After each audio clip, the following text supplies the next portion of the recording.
Ito na ang exercise na inaabangan ng lahat. Side lateral dumbbell raise. Drop set.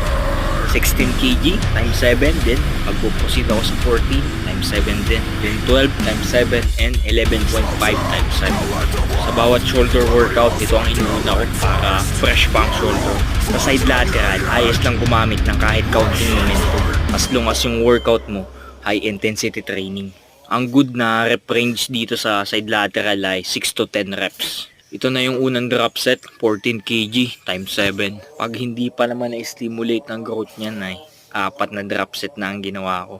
Awang ko lang. Malalaman sa susunod na shoulder workout, all out effort. Kita mo naman sa facial expression ko na talagang binibigay ko lahat. Ito na yung pangatlong drop set, 12 kg times 7 naman. Pagtaas nung dumbbell at parallel na siya, hanggat maaari pinupost ko siya dun